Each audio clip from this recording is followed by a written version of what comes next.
Good morning, good afternoon, or good evening, ladies and gentlemen. I'm your host, Habitual Line Crosser, and today we're doing something a little bit different. This is a series that I'm calling USA versus the World. This is where I pit military might against military might. Of course, minus nuclear capable, because in nukes, no one really wins. First up on our list, we have the country of Iran. Now, there's been a lot of speculation about how much Iran can do to the United States and how much the United States can do to Iran. But if they were to go mano a mano, no one helping anyone, and they did not go nuclear, what might that look like? So I have been going off on the tiz. I have a ton of notes on this screen over here that you guys can't see. I did a lot of math too.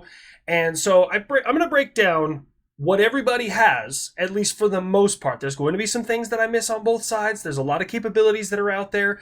It is really hard to get a full understanding. Real quick, if you like this stuff, please let me know in the comments so I can continue doing it, because I pay attention to what you guys say and how much you like things, so that way I can continue to tailor my content towards the things that you like to see. Anyone who knows me knows that I'm a huge advocate for everyday carry. I think men, women, everybody should do it. But finding the right clothing, finding the right ability to carry your concealed weapon is getting harder every single day, especially with skinny jeans. I don't like skinny jeans. But luckily we have Arrowhead Tactical. Now, Arrowhead Tactical is a company that has gone into the science behind having athletic wear, being able to move around. This is for men and women, and being able to, at a moment's notice, protect yourself if you have to. You don't got to worry about bouncing. You don't got to worry about chafing. The thing will stay exactly where you have it at all times. And for somebody like me, especially who's a southpaw, who finds it harder and harder every single day to find good holsters and good places to carry them, this is a great thing to have. So go ahead and check out Arrowhead Tactical. They have all kinds of different sizes, styles, one for everybody. So go ahead and check them out. Click on the link in the description of this video and go ahead and check out Arrowhead Tactical. Back to the show. So right off the get-go, we're going to start out with numbers of military personnel. Now, the Iranian Guard and all the other Iranians that are out there, I just went with actual government entities. We're not talking insurgencies or any other proxies that they have. We're just going with what they actually have on their payroll. Now, Iran, I did not know this, has the largest standing army in the Middle East. They sit at a total of 787,000 members. That is, of course, 587,000 active duty and 200,000 reserve.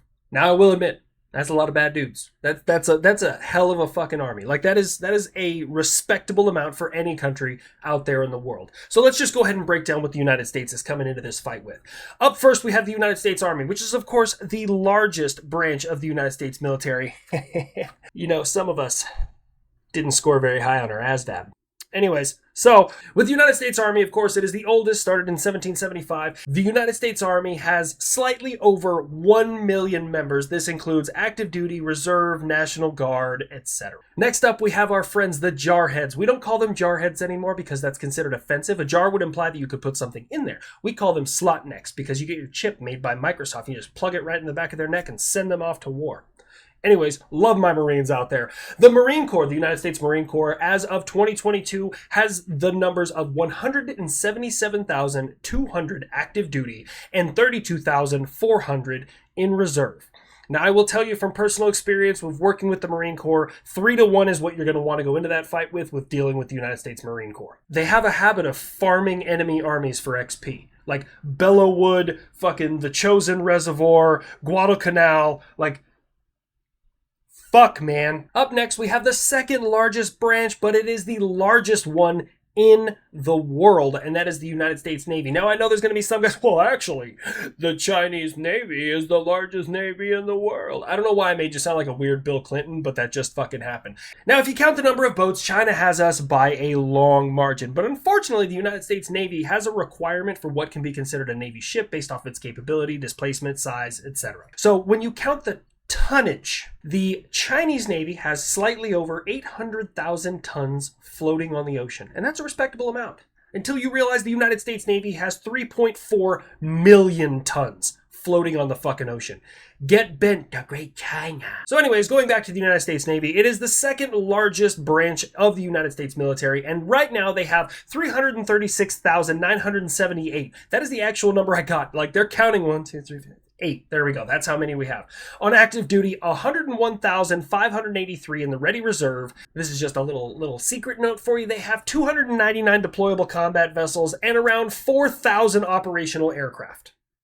That's important to note, but we'll get into air power later. Now, the United States Air Force, we make fun of them, but I gotta admit, it's a bit of a flex having two pieces of the nuclear triad. If you're not familiar with the nuclear triad, that is ground-based, sea-based, and air-based ability to deliver nuclear weapons. Two of those, ground and air, belong to the United States Air Force. Sea, of course, to my homies in the Navy.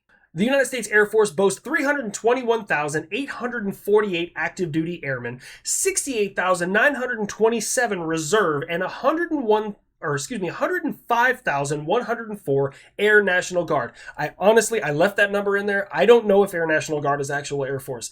I don't know. Are they? I thought like Air National Guard was like high schoolers. So we're going to move on to our newest branch. That will be the U.S. Space Force. It is our smallest, but it still has 4,200 enlisted and 4,300 officers in the United States Space Force. Don't worry, I will total all this up for you at the very end. And then, of course, we got our coasties. And the reason why I threw in the coasties, and someone will say, well, like, the coasties don't go to war. In World War II, they did. There was one coastie. I made a video about it a while ago. He was the only Coast Guardsman ever in history that got the Congressional Medal of Honor, and he got it for saving Chesty Pullard. Suck that, Marine Corps. So anyways, the United States Coast Guard has 43,000 active duty members, 8,000 reservists, and 30,000 auxiliary. I assume auxiliary is also like inactive reserve. I don't know. I have no clue what that number means. But all of these total together, you have 2,098,436 members of the military, compared to Iran's, which is 787,000. Look, I'm in the Army. I'm not the greatest at math, but you may need a few more people. This, of course, doesn't encompass the amount of people you could conscript or recruit. Now let's move on to the U.S.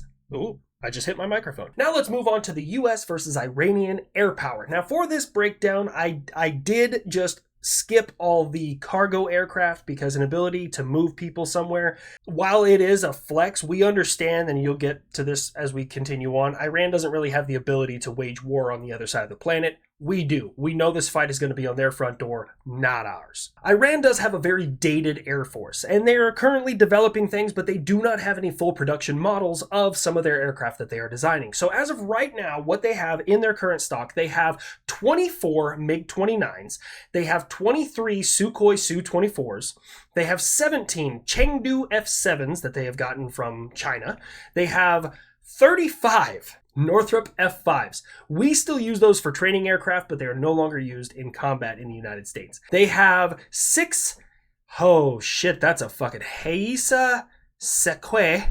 And then they have 3 Heisa Kausar. And then they have 6 Heisa, oh shit, that's all a bunch of consonants pushed together. Azara Kahashash.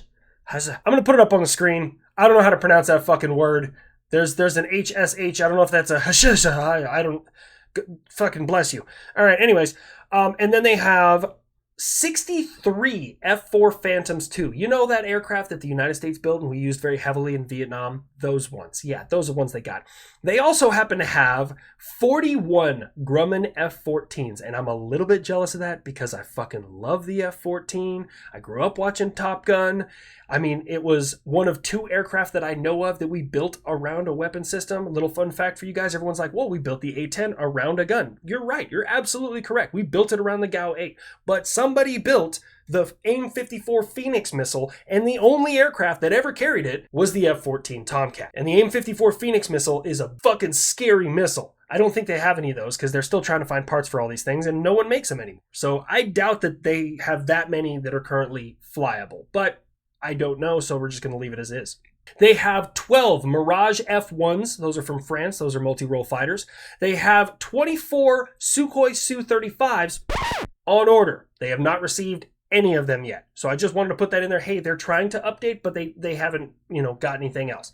As I was looking through, as far as I'm tracking, they only have utility helicopters. I did not find any combat helicopters that they have comparable to like the US, AH-1Z or the AH-64. They also do not have any bombers. They use the F-4s as multi-role fighter bombers. The F-4 Phantom is a very capable platform and can carry a hell of a payload, but keep in mind that they don't have any specific bombers that belong to them. That brings their grand total to 230 combat aircraft, and that is fucking impressive. That's like 3 of our aircraft carriers. A Nimitz-class carrier can carry 75 combat aircraft. Just in case you guys didn't know that. That's what Google says. I don't know how many it actually can carry, but that's what Google says.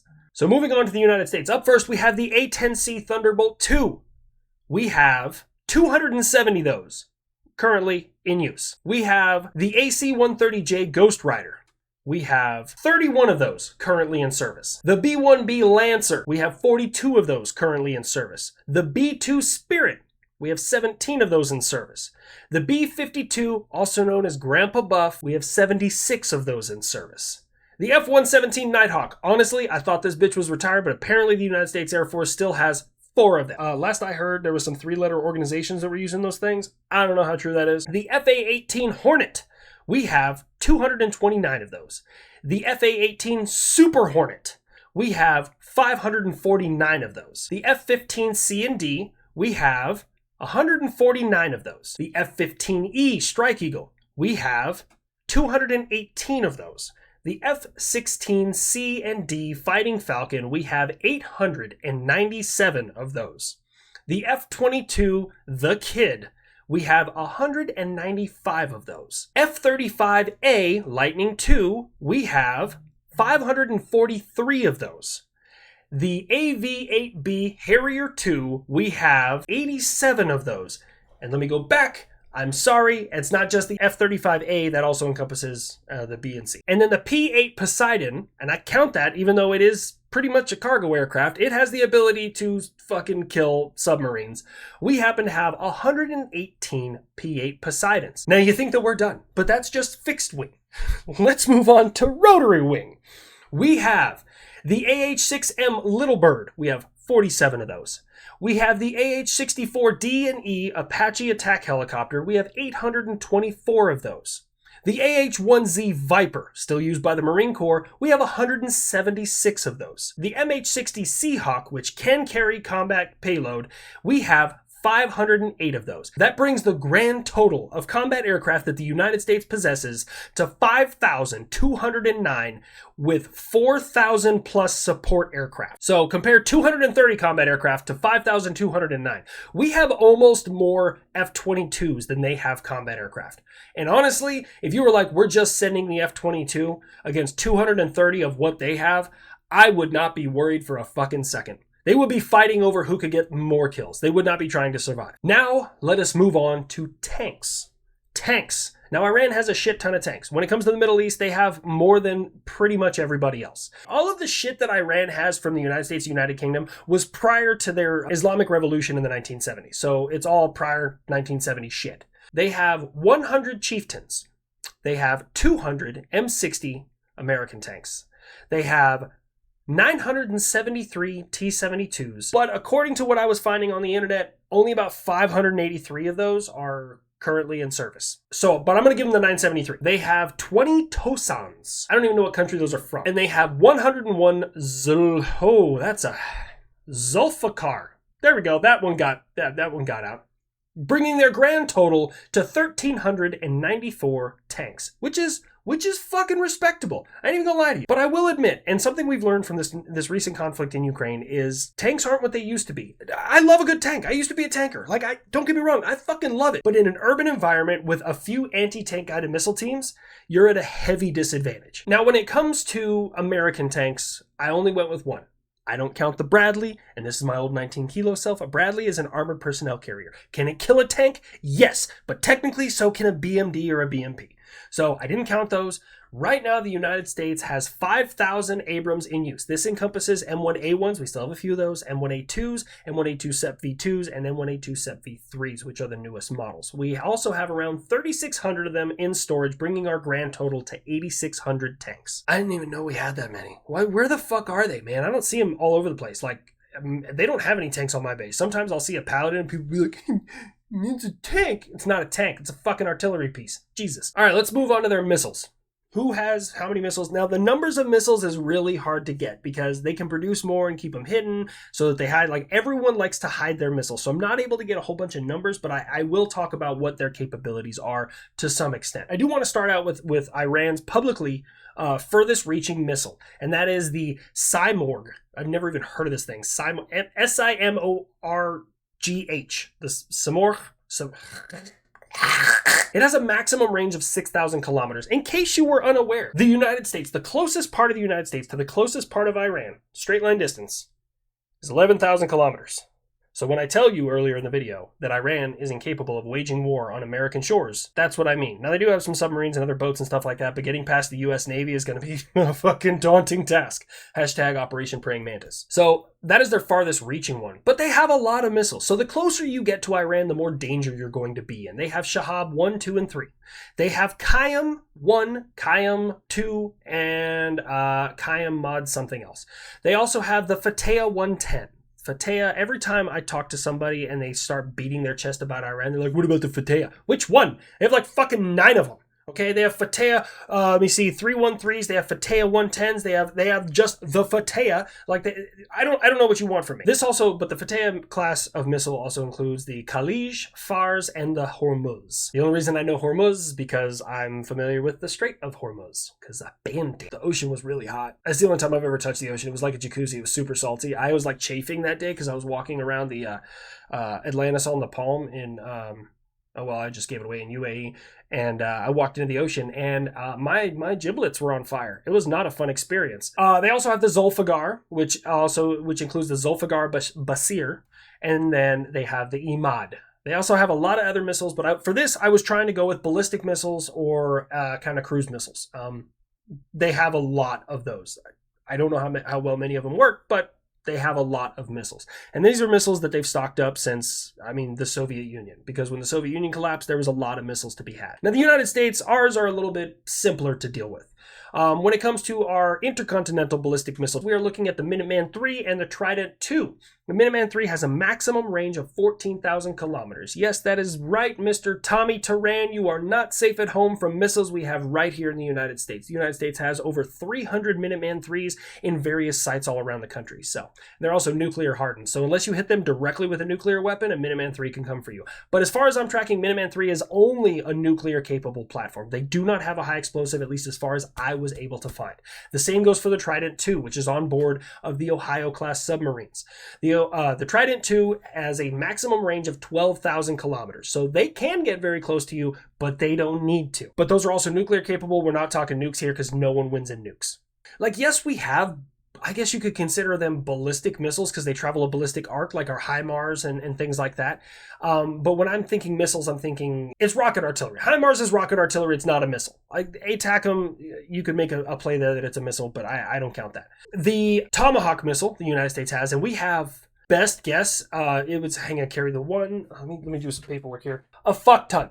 That's how many. Oh, sorry, I missed a zero. A shit fuck ton. There we go. That's how much we have. We have a lot of them. And they are on board of every fucking ship we have. I'm talking the Ticonderoga class cruisers, the Arleigh Burke class destroyers. They have them on fucking frigates. They have them on, I believe they also have an ability to launch them off of carriers. I can't confirm that, but I believe that they're there. But you know what they do have the ability to launch off of carriers? The Harpoon missile, which is a shit ton of those out there too. Harpoon missiles is just another one of those missiles that America likes. It's a very capable missile, and that one does fire a ballistic trajectory. You can fire it lateral, but it's not as good at it as the Tomahawk is. We also have, I don't know if I should have counted this. You be the judge. You can tell me in the comment section. But the AGM-86 ALCM air-launched cruise missile. Now, there's a lot of air-to-surface missiles on both sides, so that was kind of hard to break down. But this is the only one that I found that was an air-launched cruise missile on both sides. So I counted it in the missile category. If I shouldn't have, I am so sorry. Up next, we're going to go into air defense because I'm an air defender and I care about this stuff. So up first, we have the Arman. Should I roll the R there? I don't know if I'm supposed to.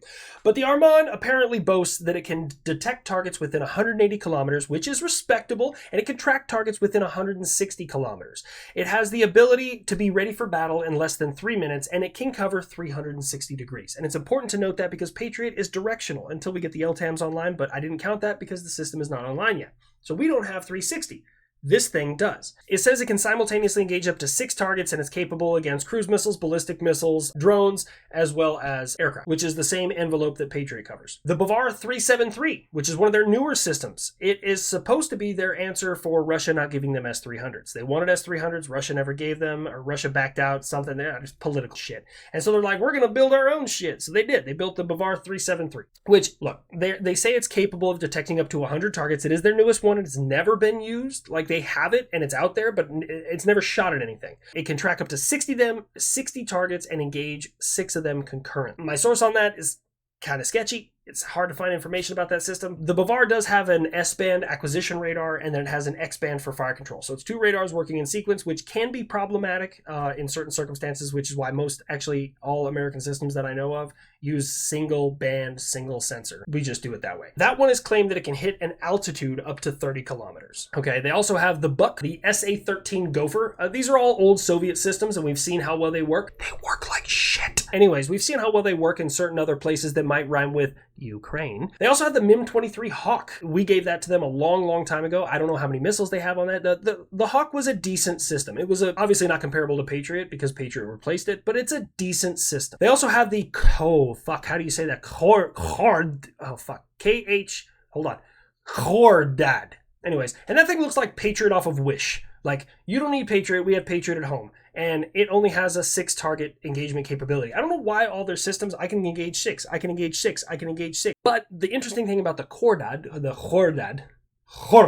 is that they claim that it can detect stealth within 53 miles, which is interesting because the curvature of the Earth is about 20 miles away. If you believe the Earth is flat, I'm sorry, I can't help you anymore, but the curvature of the Earth can mask you from up to 20 miles away. So I want to know how this 53-mile thing goes if you can't even, I can't even detect regular aircraft past the horizon. I mean, we do have some super secret squirrel stuff that can see past the horizon, but that's not the point. So I want to know how that works. And how did they test this? They don't even have stealth aircraft. Like, they're developing stealth aircraft, but how did you test that? Did you test that on the American aircraft that were flying by that had their non-stealth reflectors on their aircraft because they have to, so that way you know they're there, and you're just like, we can see the stealth, oh yes, it's the greatest system ever, and then you're not going to see anything as it comes and fucking kills you? I'm sorry, I hate that shit when people are like, we can see through stealth. Yeah, congratulations, you discovered a low-band radar. Fuck. All right, anyways, but that looks like what they have in the way of air defense. Now, there may be a few more systems that I missed, but that's what we're going with. So the United States boasts probably, in my opinion, the best layered air defense structure of any country in the world, and that includes Israel, which has a really good layered air defense. The United States, and I'm only going over some of them, we have so many fucking systems. There's, oh my God, there's from like counter drone defense, there's like 9 systems. There's one called the Ninja. That's the coolest fucking acronym ever. But the US, we have Patriot, and according to Google, Patriot can see, that can't be right, but 70 kilometers, and we can shoot up to 36 kilometers in the air. That is what Patriot MSE is capable of. Patriot PAC-3 MSE, which stands for Missile Segment Enhancement. It's our newest missile. We have THAAD, Terminal High Altitude Area Air Defense, which has a maximum range of 2,900 kilometers. Yeah, no, I'm not fucking exaggerating. Yeah. We also have Aegis, which has a maximum range of around 320 kilometers, depending on which Google article you read. We have LPWS, Land-Based Phalanx Weapon System. Some of you may know it as CRAM. Looks like R2-D2, and he just got that thing on him. We also have our newer systems coming online. We have MSHORAD, which stands for Maneuver Short Range Air Defense. It's a Stryker platform. There's 2 different versions. You have a directed energy version. Yes, frickin' Strikers with frickin' laser beams on their head. And then you have a kinetic version, which has 2 Stinger pods of 4 missiles each, a 30 mic and a 7.62, just in case you need to do 30 mic or 7.62 things with it. Those are there. We also, for the United States themselves, we would never use it in this because they can't range us, but we have our Intercontinental Ballistic Missile Defense, and that is GMD, Ground-Based Mid-Course Defense. That is what the United States boasts when it comes to our layered air defense. Now we get to the part that everyone wanted to hear. What do I think would happen? What do I believe would happen? Okay, so judged off of American doctrine, we do a couple of things really, really well. We time very, very well. Our things, when we want to hit something simultaneously, we hit it within seconds of when we need to hit it. Like, we are very, very good at that. But I will also say the United States notoriously fights from the defensive because belief in what you're fighting and why you're fighting is actually doctrinally based in the United States military, which is why we almost always take a sucker punch before we get into a fight. So I don't know what that sucker punch would look like, but I assure you the response would be swift. So at this point in time, there's enough American and NATO aircraft flying around near Iranian airspace that if there was a large conglomerate of it, they probably wouldn't tip them off. Now, if they had done a sucker punch, that would tip them off. Again, this is all just my theory of what would happen. So if you look at the map of Iran, you have pretty much non-friendly nations all around one side of them. Turkey's kind of our frenemy. Like Turkey, Turkey's okay. UAE, Bahrain, Saudi Arabia, Kuwait, they all like us more than they like Iran. But we also have Oman and Yemen, which aren't necessarily the biggest fans of the United States. But for this, we are just doing like no one else is getting involved. This is just mano y mano, okay? Because there's too many variables when you start getting other countries involved. I think the first attack would probably be cyber. That would be the first initial thing that would tip them off. We would use everything in our power to limit casualties by eliminating them on a cyber level. The United States spends a lot of money on cyber. The Iranians, they have a cyber division, but it hasn't grown. Like they say we have it. No one knows how many people work there. No one knows where it's based. Like, we don't know anything about it. I wasn't able to find any information on their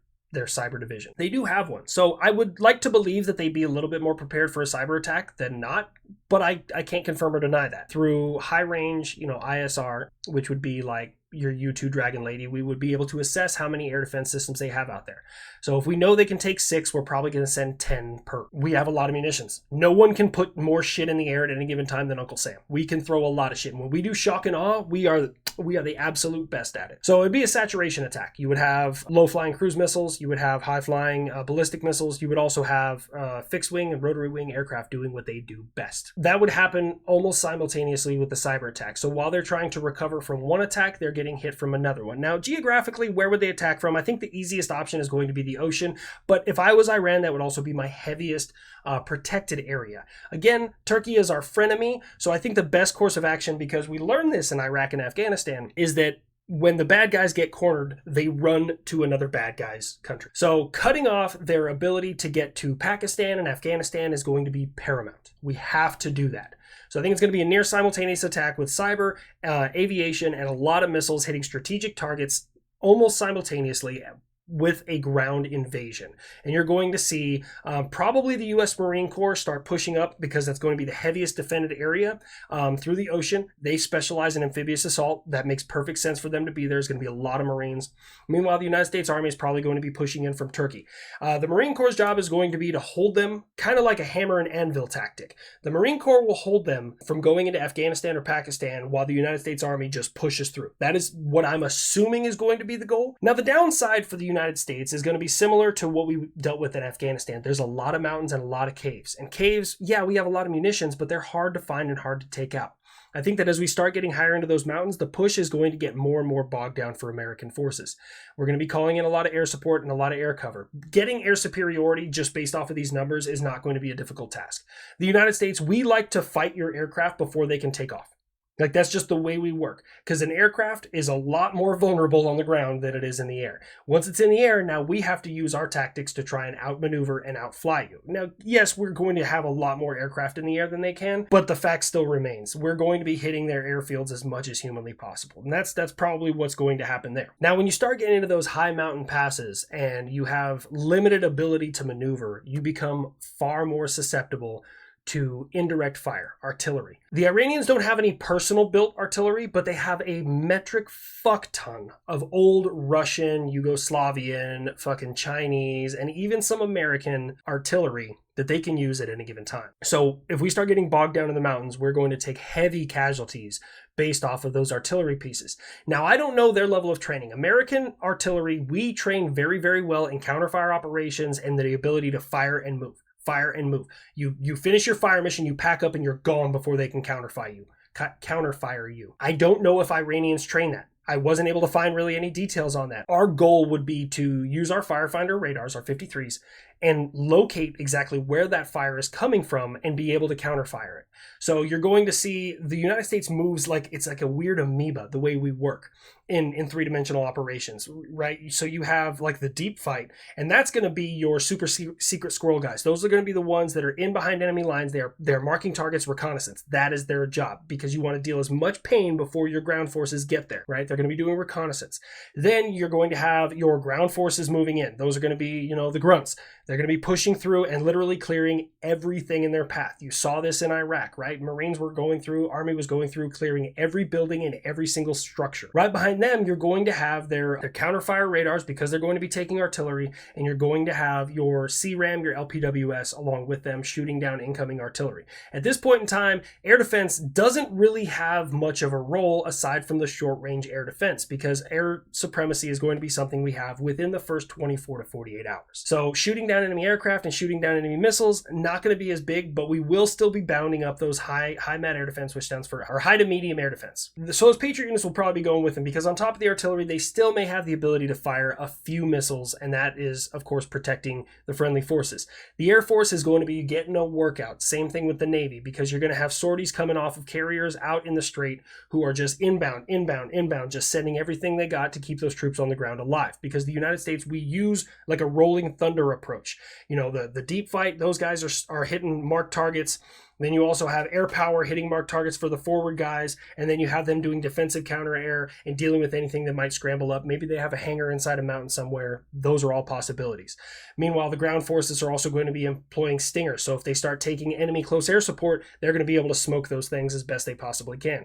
You're going to have Patriot units in there with them. I doubt you'll have THAAD with them because one THAAD radar can kind of cover like the whole country, the whole thing. I mean, maybe. I don't know. I don't know the width of a THAAD radar. I know the range, but I have no idea how wide it can see. And then Aegis is going to be dealing with any of that punishment that the Marines are getting coming off of the shores. I do believe the numbers that the Marines have is enough to push in. They will be supported heavily. Like the Marines are going to be the heaviest close air support focus in that fight, I believe, because they don't have the 3-to-1 fight that the United States likes to have. The United States likes to fight 3-to-1. If you have one jet, we're sending 3. If you have one artillery piece, we're sending 3. That's just the way we fight. We try to do that every single time. So the Marines are going to be heavily supported. They probably also have Army elements with them. And then after that, it's really just a push game. And it's going to be a hard, arduous fight. Like I would love to say that it's going to be just a quick and we're done. It'll be quick to eliminate their air power. It'll be quick to eliminate their air defenses. It'll be quick to eliminate their launchers and their missiles. The ground fight is going to be arduous, slow, and taxing because of the terrain and because of the enemy's freedom of maneuver. But the benefit of using a fight like this in this plan is that if you cut off their ability to leave to Pakistan or Afghanistan, and you cut off their ability on this side to go to Iraq, then circumstantially, they have nowhere to go but the Caspian Sea, because now you have the Navy down below them, so the Caspian Sea becomes their only avenue of egress. I don't know what the Caspian Sea is like. I have no idea what that water's like. More or less, at least what I believe is going to be the plan going forward, if there was an actual fight in Iran. So I hope you guys like that breakdown. I did a ton of homework, like hours of homework, just trying to figure out who had what and how much of it, and what the terrain looked like, and you know, information capabilities. So if you like that, please let me know in the comment section. Go ahead and like, and then go ahead and turn on notifications so you guys are notified every time I bring something up. And as always, do not give in to the 22 a day. Every single one of you are amazing. And if you'd like to support the channel, please go to habituallinecrosser.com. Go ahead and get yourself some merch. We got some new hats with the leather patch. Ooh, it's so leathery. I'll see you guys next time. Play me out.